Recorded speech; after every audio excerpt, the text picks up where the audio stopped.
Anne? Thank you. Thanks very much for coming. Okay, what I want to try and do is just address these issues because they are interesting in themselves. So it's kind of like a whirlwind toward across patterns, and then go towards some behaviour or some research that I've been engaged in myself, a programme of research which I'll explain later, which kind of goes from more macro to micro level. So I need to just mention my funders. The Irish Research Council funded the programme twice, also Teagasc, and then the National Disability Authority funded a follow-up study of a group that I'm going to talk about. And then Fulbright, they gave me a fellowship to go to Berkeley to look at these kind of issues in international terms. So, and also I want to mention my co-authors in relation to the Teagasc study, Maria Feeney and Anya McInwalch. So, right, it's a kind of it's paradoxical in one way when you even look at the area of suicidal behaviour, because in a sense the whole study of suicidal behaviour, as you probably all know, more or less started from one person, certainly theoretically and also empirically, and that is Durkheim. And the area still tends to be dominated by him in theoretical terms, and also in methodologically. The overwhelming majority of studies are quantitative. And also the other interesting thing is that although Durkheim as a sociologist in a sense began to an extent the study of this area, sociological analysis of it is quite sparse. It's almost as if sociologists have kind of left that area, and it's much more taken up by psychologists and psychiatry, but particularly psychologists have become very interested in the last while. And of course, there is core to the issue as well. It's a challenging area to study.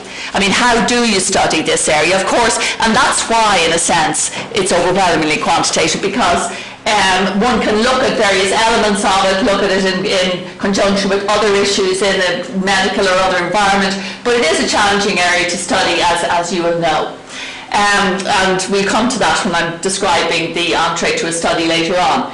So, but there are, although it is dominated by a particular perspective, there are alternative theoretical and methodological approaches, and notably that of Jack Douglas, who, in a sense, in the late 1960s, 1970s, produced a piece of work which he started out, in a sense, to address Durkheim's work, to rebut it, in a sense, and develop then both an alternative theoretical perspective on it, as well as another way, a qualitative way. He advocated a qualitative way of looking at it. So in Douglas's terms, suicide is a meaningful act. It's rational also, but it's a meaningful act, and you should examine it. That the analysis should be by examining the suicidal action on the part of individuals, he says, because it's a form of cultural communication, and you're going to learn about various societies in that way. And he felt that a better approach, or at least a complementary approach, was to look at, to do it qualitatively, and that was the analysis of near fatal attempts, because that's about as close as you're going to be able to come to be able to look at serious suicidal behaviour. So just to look at some interesting patterns, suicide rates have been really rising from the mid-20th century, but not globally. They have been rising more in wealthier kind of countries. The patterns that we've come to know about suicidal behaviour, suicide rates really, are the patterns essentially of the developed world. Because the rates vary across and within countries very extensively. You'll see now, I'm going to show you an illustration from the WHO, but even in areas that would be very close to each other, for example, the Inuit of Canada, North Canada. There are various communities and they've been studied extensively, and the variation in rates amongst them is really very significant, from very high rates to extremely low rates. So that even in kind of a very selected kind of area, they can vary greatly. And of course they vary across countries, as you know. And what is apparent, and we look at other factors that have been associated with this, but different cultural meanings are quite definitely attached to suicide. I mean, it's divided sometime in terms of where you have a cultural environment where suicide is prohibited, or you might have, in general terms, an environment where suicide, there's a more permissive attitude towards suicide, and they will be two very large general differences. But what is really key in terms of looking at suicide rates across the world is that economic development, or GDP, is a key factor in relation to these patterns. The higher rates are essentially in high-income countries. You don't have the same kind of patterns in low-income countries. And the high male to female ratio, which is a very well-known pattern that's discussed often in the media and elsewhere, that is primarily in high-income countries. So economic development, as I said, it really does divide up. And in a major report which came out from the WHO last year, it looks at all of these various different areas across the world and specifies the different rates, and it's quite interesting data. There are also considerable age variations. It's not just that the rates overall vary, but there's considerable age variations, and they tend to relate to level of the GDP in the country as well. So generally, if you look globally, suicide is more prevalent amongst older groups, as would be the kind of general thinking. But a high proportion of young deaths, that is in 15 to 29 years, you see that in that pattern in high-income countries. So you're beginning to see that there's a different pattern to suicide in high-income countries, in the so-called West. Now, there also have been very kind of significant historical variations. As you know, Durkheim said that suicide rates tend to remain stable, and they do, but of course over time they do change. And there have been very definite changes in suicide patterns over time, especially from the late 19th century, so that in the middle of the 20th century, we began to see quite a change, again in more developed countries, in terms of age. So the usual pattern of older people was replaced in, as I said again, high GDP countries by younger people completing suicide. And then, although in Durkheim's time and the time of the social statisticians, suicide was seen, as you know, as a disease of civilization, and so all of this kind of data was surrounding it. And one of the premises here was that it was much higher, suicide was much higher in urban areas than it was in rural areas. Now, there was some inconsistent evidence around that time, but generally the data did seem to support the idea that it was more an urban phenomenon. But that, in fact, has been reversed now in most countries, that it's higher in rural areas. And it tends to be higher, as you know, in rural Ireland and also in the UK as well. The other difference since Durkheim's time is in terms of it was associated with wealth, whereas now it tends to be more associated with poverty and with lower socioeconomic groupings. So this is a kind of a major change in the pattern historically. And of course there have been huge, although you do have stability of rates, there have been major changes in national patterns of suicide over 100 years or so. So that, for example, rates in France, rates in Italy, rates in the UK, they were lower in the 1980s than they were in 1900. So, you know, there's been big changes. And another country, for example, such as Finland, that had a very low rate at the end of the 19th century, but by the end of the 20th century, it had one of the highest in Europe. So there have been all these changes. And So I suppose they're supporting to an extent what Durkheim said. You know, there are national and cultural issues attached to suicide patterns. They are relatively stable, but they certainly change. And of course, the other major kind of pattern, which in a sense that, you know, Durkheim predicted didn't happen, I mean, if it was true that social change was going to cause an increase, as was his hypothesis in terms of suicide rates, well, then we should have had continuingly high rates across Europe, particularly across Europe in the 20th century, but that didn't happen because, in a sense, there were really quite strong variations across Europe. It didn't happen that way because other factors kicked in to modify suicide rates in various countries. So it doesn't seem quite as bright there as when I put it on, but it's much brighter on the monitor there. But this is from the WHO most recent report in 2014, and it shows data from 2012. And although it's not quite as bright on the monitor, you'll get an idea of the variation across the world in terms of suicide rates. And you can see that there are areas that have significantly high rates, and there are areas that obviously veer around the middle, and then those who have lowish suicide. And then there's a few where data is not available, and that sometimes would be connected to religious kind of environments, etc. But again, it highlights that there really is very significant variation. Now here's another interesting one, because of the patterns in suicide, one of the major ones is this male-female ratio, and that there is a much higher prevalence of suicide amongst men than in relation to women. And yes, there is, but again, as I said, that is more a pattern of high GDP countries. Now, this shows the male-female ratio, again, is from the WHO, and of age standardized suicide rates in 2012.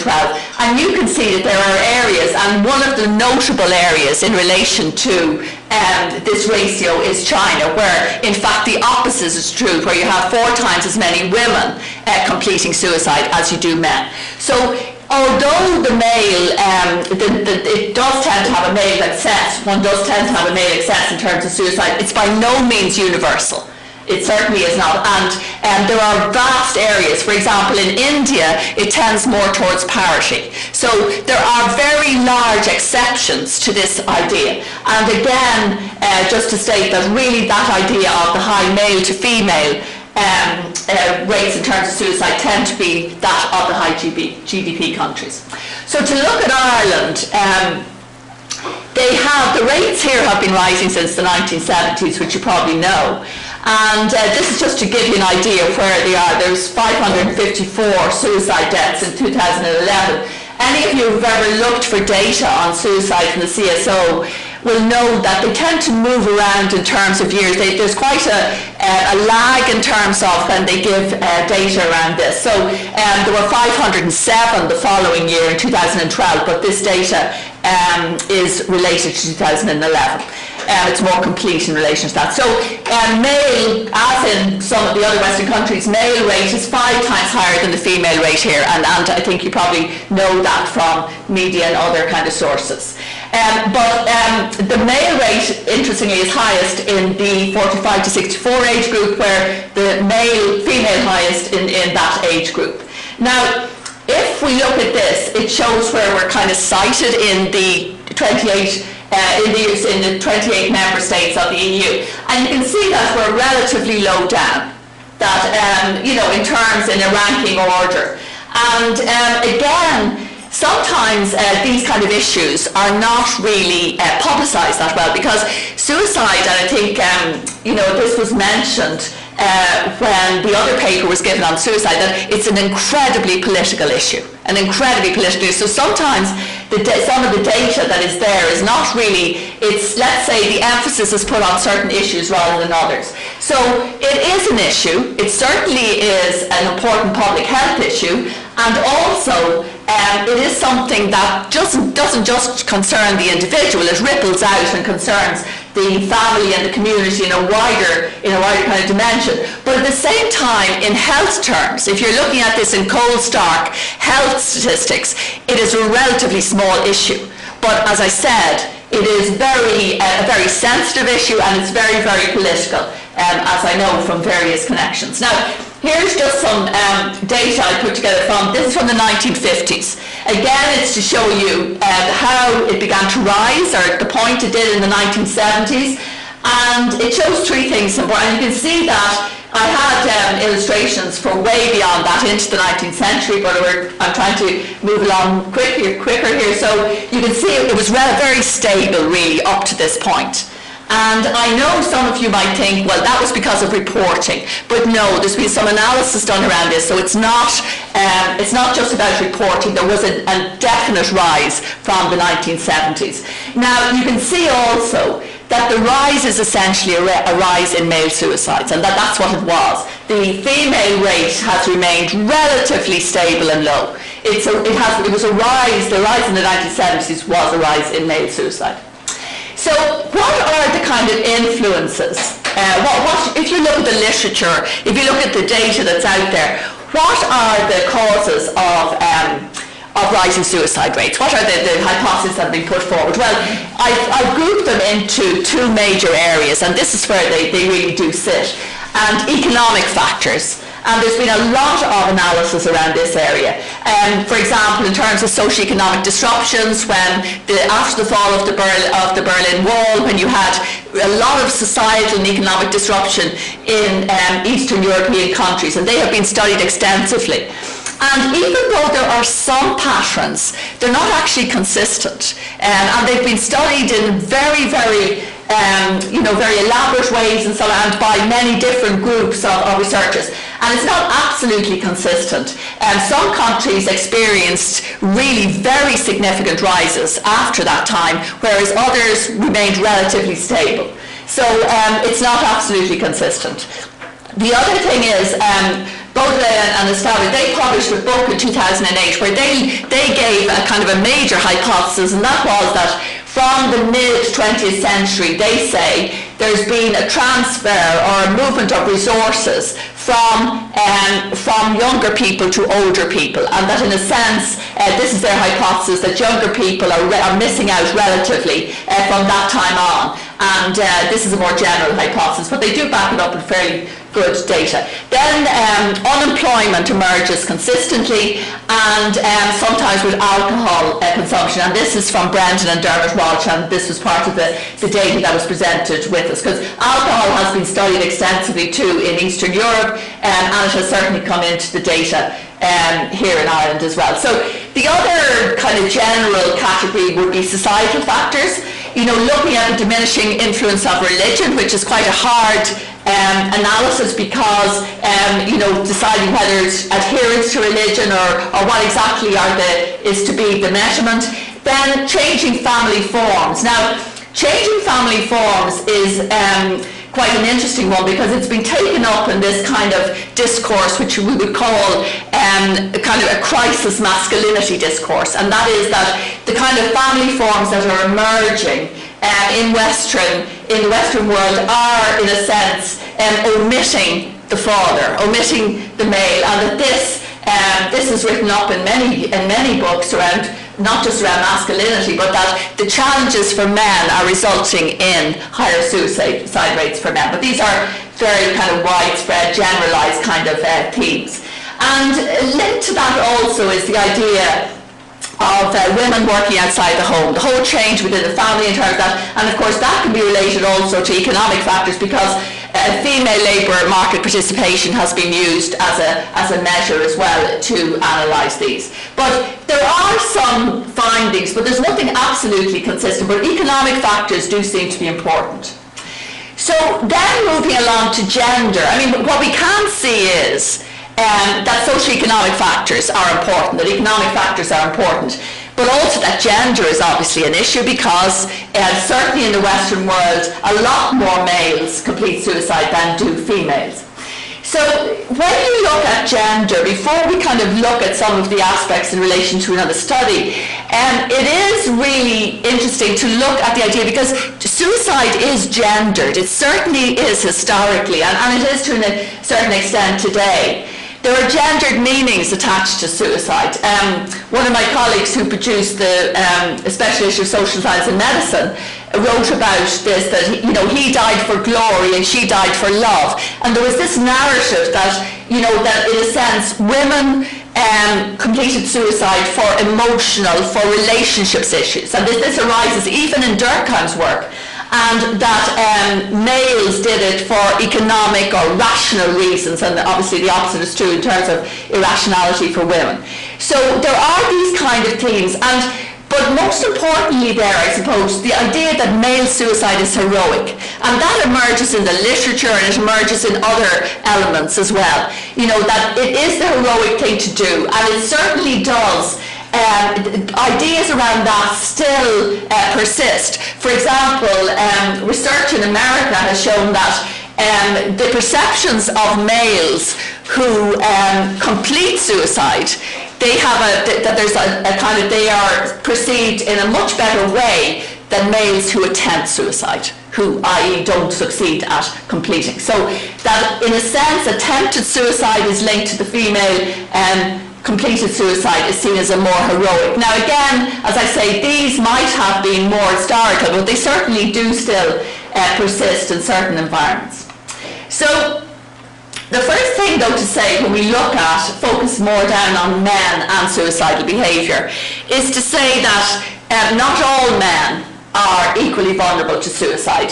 As Baudelaire and Estado said, even though rich countries tend to have higher suicide rates, it's not the rich in those countries who are completing suicide, it is much more the poor, and that is absolutely a definite trend. So what is it about some men that makes them increases their risk? I mean, most of the quantitative analysis has come up with facts like that they use more lethal methods, etc. But there are other reasons why it is happening, and that was what kind of drew me towards the analysis of this particular area. So what is it about some men? Well, these are three definite indicators. One is low income and educational attainment, and low educational attainment. Another is having made a previous attempt. And another one, which I am putting there because of the work that I've done, is particular norms or ideas around masculinity, or about how you live your life as a man, around manhood. So let's look at the socioeconomic status. We've looked at that at more kind of macro and global level, but in all the data that emerges, it is absolutely clear that low socioeconomic status is highly correlated with completed suicide. And it comes from the work of Keith Houghton, who's been carrying out longitudinal studies in Oxford for over more decades.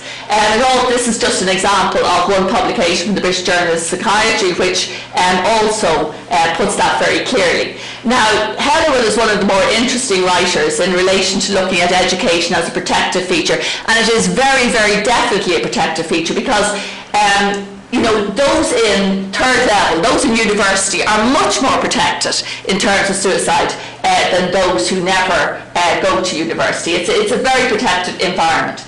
And here's another interesting study by Corcoran and Aronsman in 2010. They looked at the effect of unemployment, which they thought they concluded was important. But unemployment is greater, we put the person at greater risk when the national level of unemployment is low.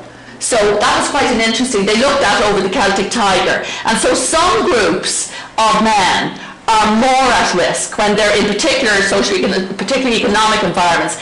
And then when the rest of the economy is doing well and they're not, then they're even more at risk according to that paper. Now this is, the CSO don't provide data maybe some years later, but they don't generally provide data on socioeconomic grouping and suicide. But this is just some data they gave me for 2000. Well, they actually gave me over a few years, but it doesn't change dramatically. But what is interesting about this is the unknown category.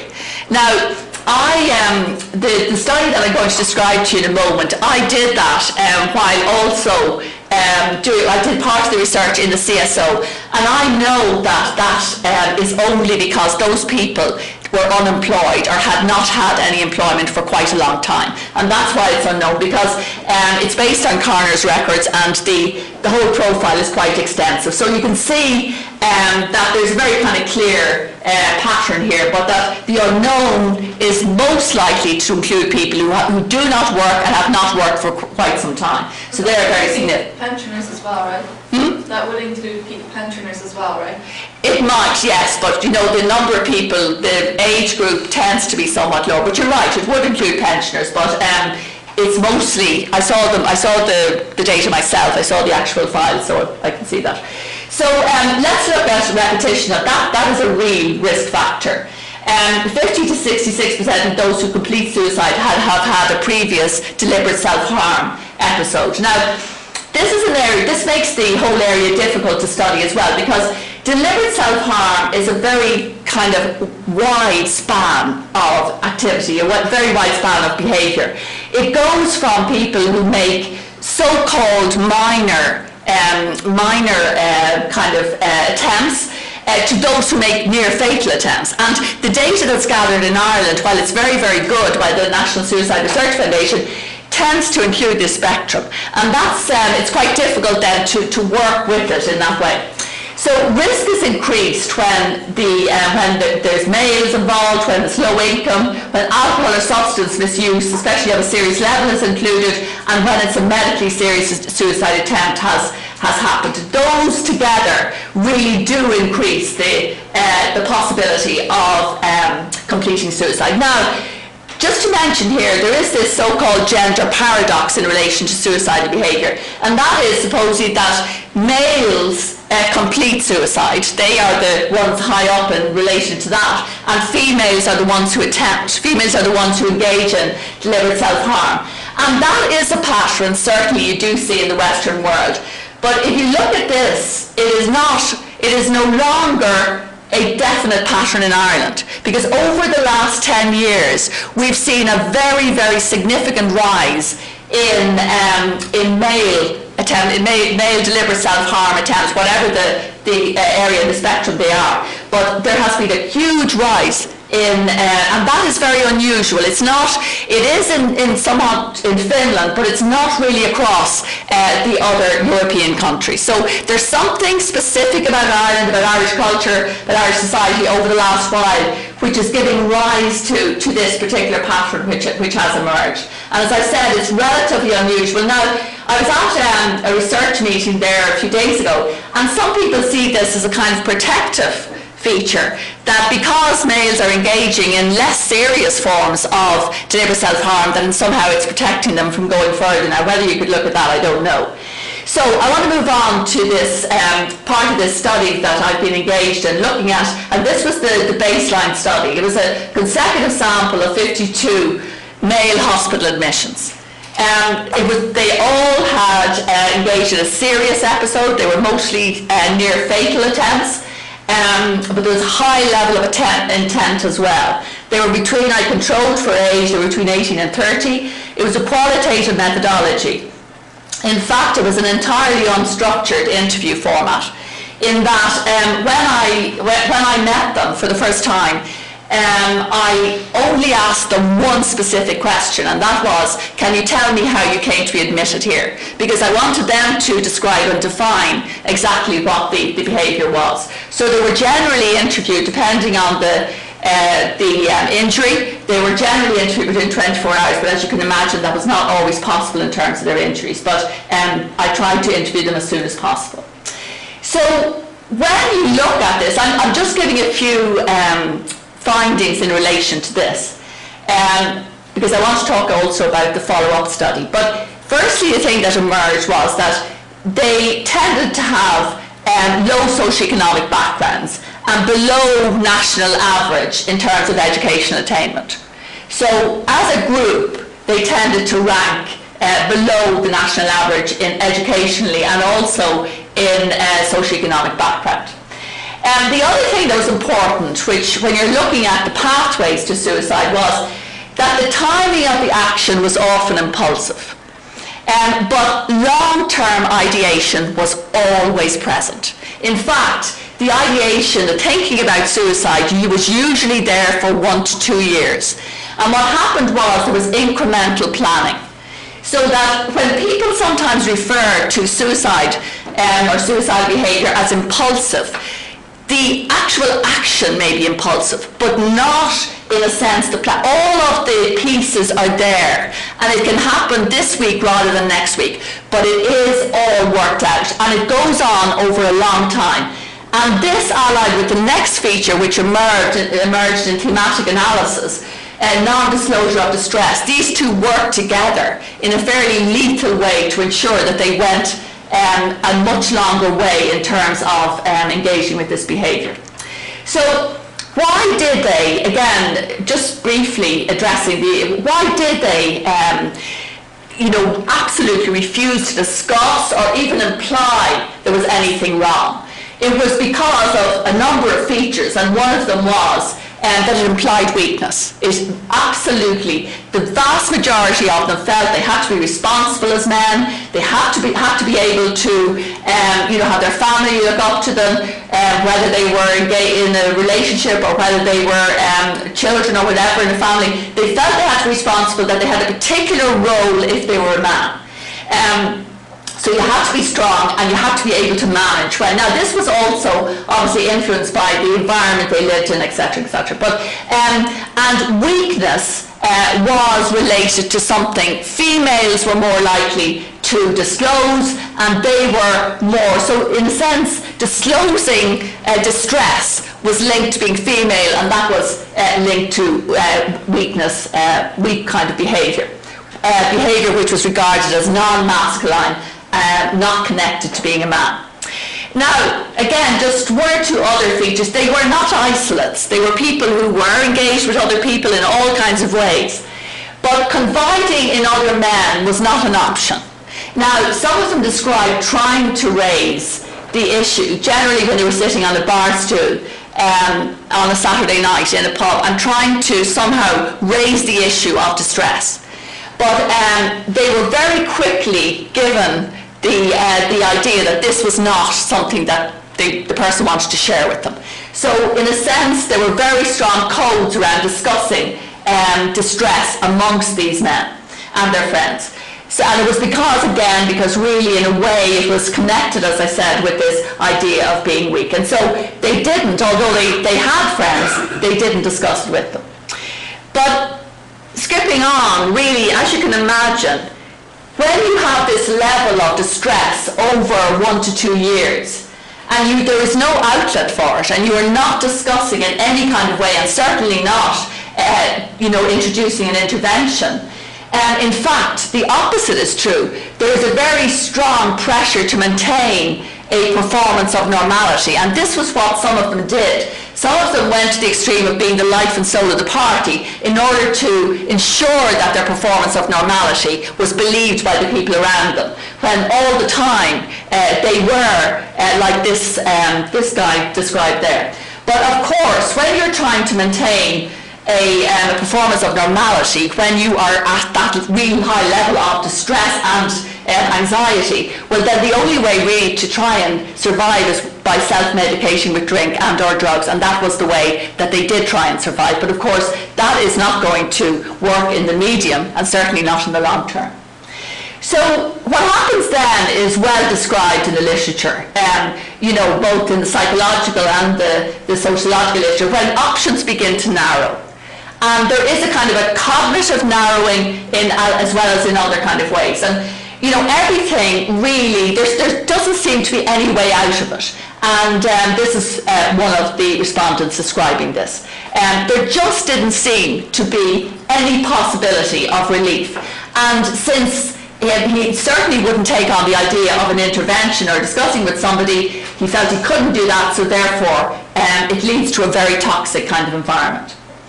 So when you look at, so that's more like the process and the pathway towards it, but when you look at why, the kind of categorizations from the analysis of why they attempted suicide, well, they fall into these kind of categories. Firstly, this kind of rather nebulous kind of category of unhappiness with life, and this would turn out to be a very important category in the longer term.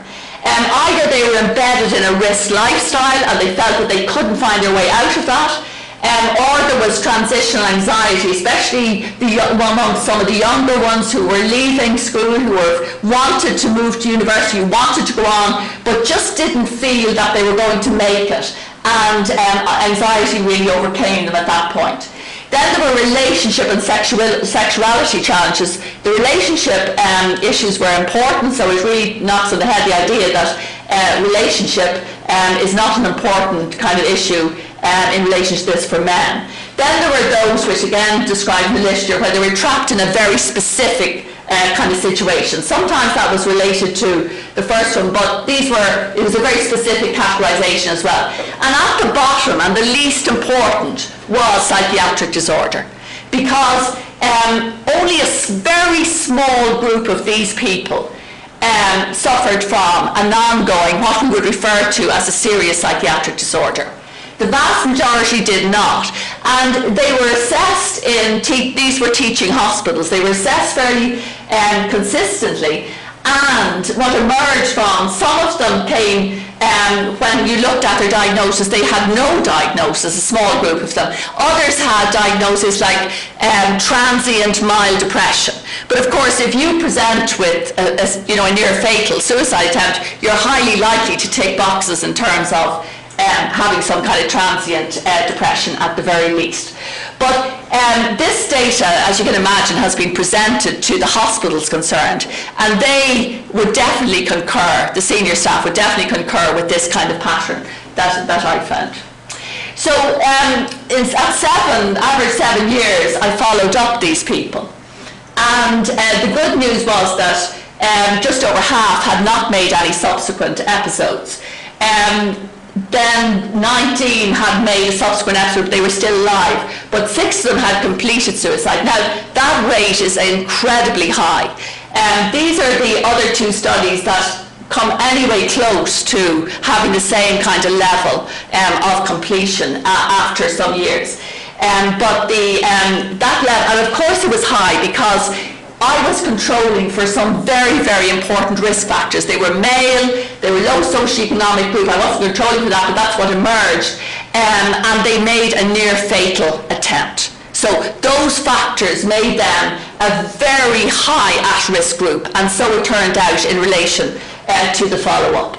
And there was a study done in Glasgow of NEETs, and they went back 10 years later to, who had made an attempted suicide. When they went back 10 years later, 15% of them were dead. Was this some kind of disadvantaged? Yeah, so they weren't employed, they weren't in education, training services, so they were marginalised on the margins of society, but I mean, 15% is high as well. Yeah, it is. And well, certainly when I was writing this up for a paper on the follow-up, it was very, very high in relation to the others.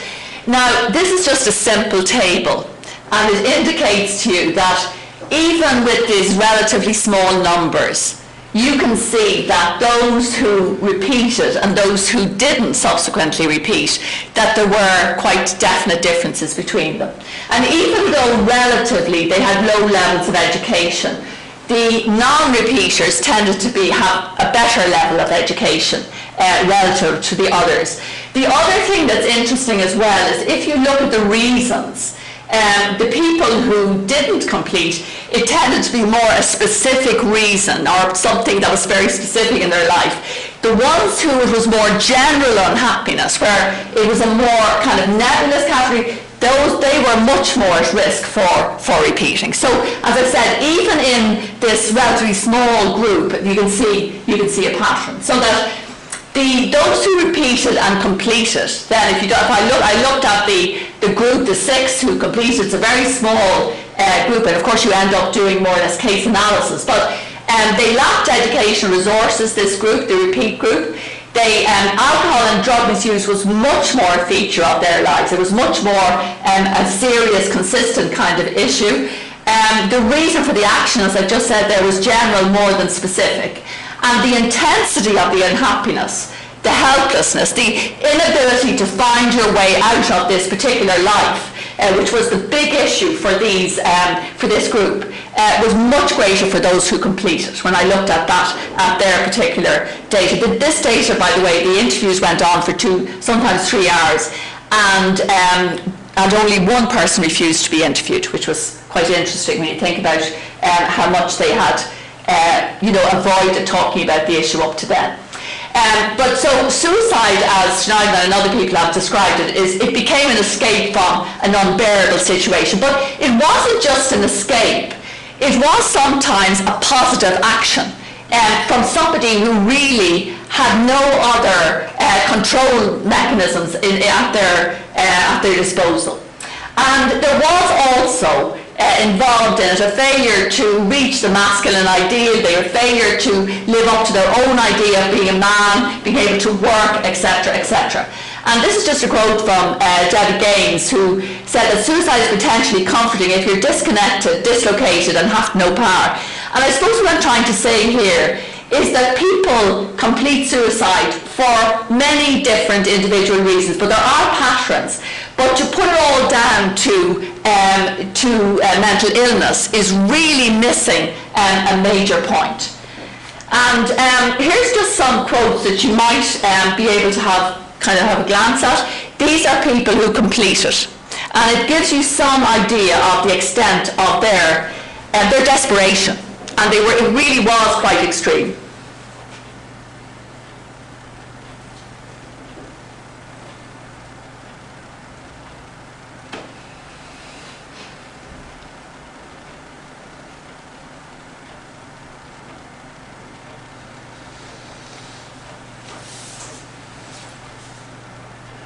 Although it's nothing class specific. No, but they still did. Yeah, but it just means, they happen together. It doesn't mean one is the cause for the other.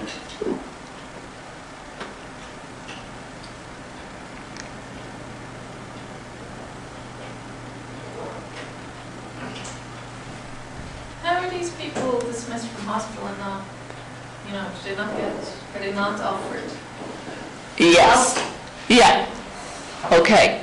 They were all attending teaching hospitals.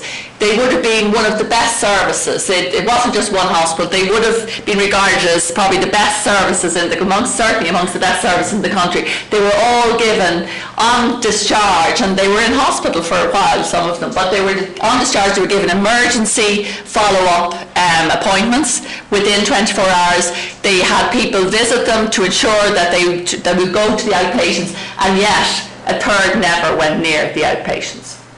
So they didn't want to go, and those who did go quite a lot of them dropped out fairly quickly, and they self-discharged themselves. So the environment of that, although it had been a very cathartic event for most of them, certainly they didn't see somehow that kind of particular counselling they were being offered as somehow helping them at that point. So they didn't take up the treatment generally, but they certainly were offered it. And it wasn't just they were told go down to the OPD. There were special nurses in this environment who went out to see them and encouraged them to try and go. So there was an active kind of thing. So Anne, is there any relationship between treatment and the eventual outcome in terms of?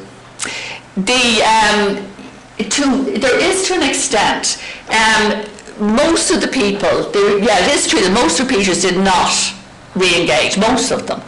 But the most protected group, there's one small group here, and none of them completed suicide, and they were the people who had a serious mental illness.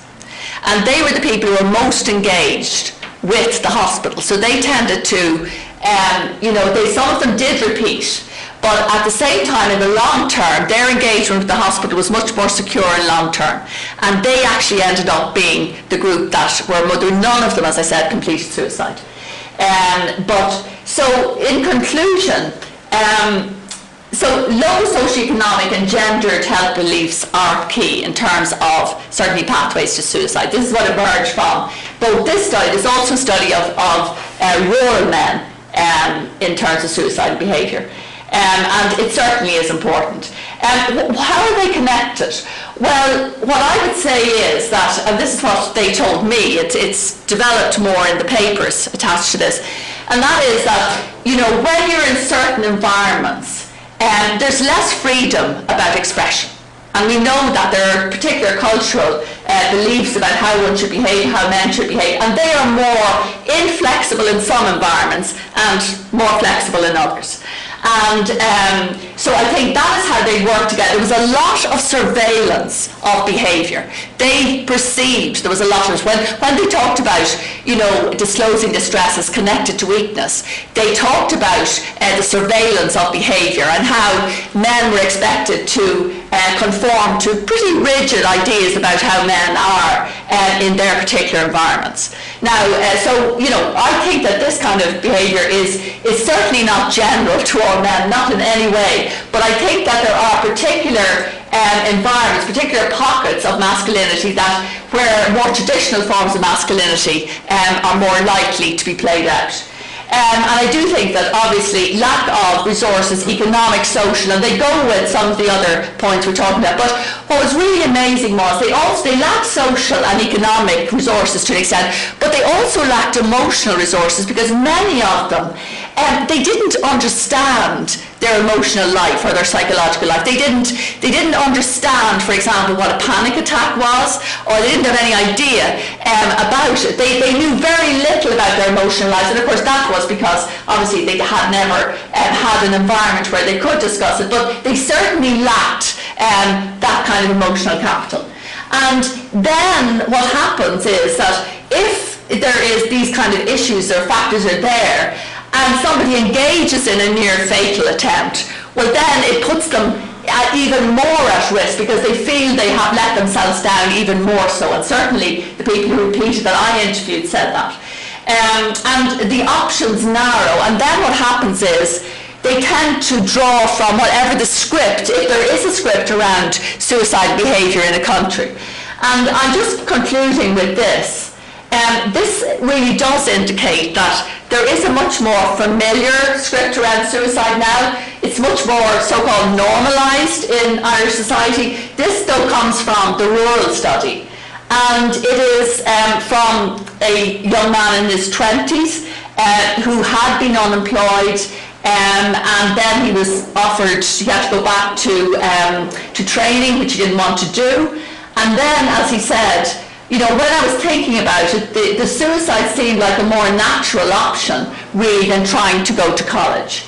It was always there in my head, and then he began to put together the particular more definite ideas about it. So in the rural studies it's exactly the same, that kind of long period leading up to it. But certainly the plans, the suicidal ideas had been there for quite some time. Okay?